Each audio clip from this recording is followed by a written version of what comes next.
सवाल करन जोगे नहीं। बहस खुली है, दरवाजे बंद है। कमाल है।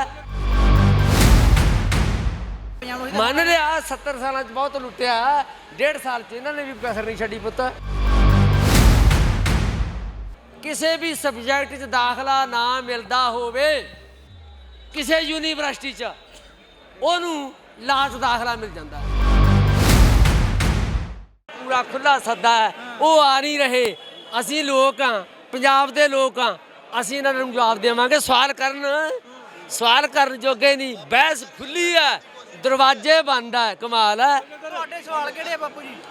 पंजाब दे पानियां दी लुੱਟ क्यों, पंजाब दे लोकां दी आर्थिकता दी लुੱਟ क्यों, बेरोजगारी क्यों, कतलबाजी क्यों। तुसी दुकान ते बैठा बंदा भी मारिया जांदा है, की करूगा? ਬਾਪੂ ਜੀ ਕੀ ਲੱਗਦਾ ਇਹਨਾਂ ਡਿਬੇਟਾਂ ਨਾਲ ਕੋਈ ਹੱਲ ਨਿਕਲ ਸਕਦਾ ਇਸ ਜੇ ਤੁਸੀਂ ਸਾਰਾ ਮੀਡੀਆ ਤਕੜਾ ਰਹੋਗੇ ਤੇ ਅਸੀਂ ਗੱਲ ਕਰਕੇ ਹਿੰਸਕ ਨਹੀਂ ਹੋਣਾ। ਅਸੀਂ ਸਰਕਾਰ ਹਿੰਸਕ ਨੂੰ ਯਾਦ ਰੱਖਿਓ, ਜਦੋਂ ਹੀ ਹਿੰਸਕ ਉਹ ਲੋਕ ਨਹੀਂ ਹੁੰਦਾ, ਸਰਕਾਰ ਹੁੰਦੀ ਆ। ਉਹਨਾਂ ਦੇ ਪੱਲੇ ਕੱਖ ਨਹੀਂ। ਉਹਨਾਂ ਨੇ ਪਿਛਲੇ 75 ਸਾਲ ਚ ਸਵਾਏ ਲੁਟਾਉਣ ਤੇ ਲੁੱਟਣ ਤੋਂ ਕੰਮ ਕੋਈ ਨਹੀਂ ਕੀਤਾ। ਉਹਨਾਂ ਦੀਆਂ ਗੋਗੜਾਂ ਵੇਖੋ, ਕਿੰਨਾ ਪੰਜਾਬ ਉਹਨਾਂ ਦੀ ਇੱਕ ਬੰਦੇ ਦੀ ਗੋਗੜ ਚ ਪਿਆ ਹੈ। ਬਾਪੂ ਇਹਨਾਂ ਦਾ ਕਹਿਣਾ ਸੀ ਨਵੇਂ ਉਹਨਾਂ ਨੇ ਵੱਧ ਲੁੱਟਿਆ ਪੰਜਾਬ ਨੂੰ। ਮੰਨ ਲਿਆ 70 ਸਾਲਾਂ ਚ ਬਹੁਤ ਲੁੱਟਿਆ, 1.5 ਸਾਲ ਚ ਇਹਨਾਂ ਨੇ ਵੀ ਕਸਰ ਨਹੀਂ ਛੱਡੀ ਪੁੱਤ।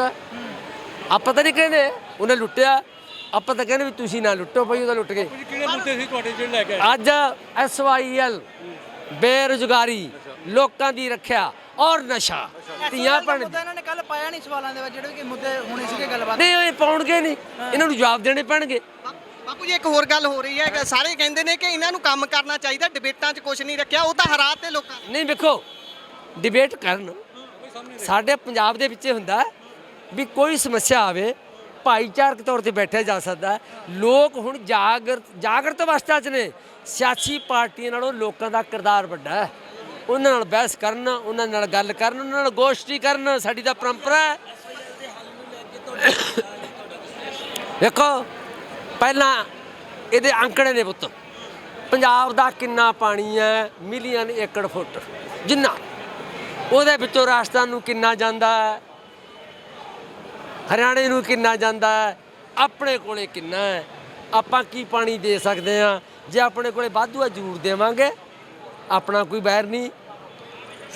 70% ਤਾਂ ਜਾ ਰਿਹਾ ਹੈ। ਪਹਿਲਾਂ ਹੀ ਘਾਟਾ ਪੰਜਾਬ ਕੋਲੇ ਭਾਈ ਘੱਟ ਹੈ।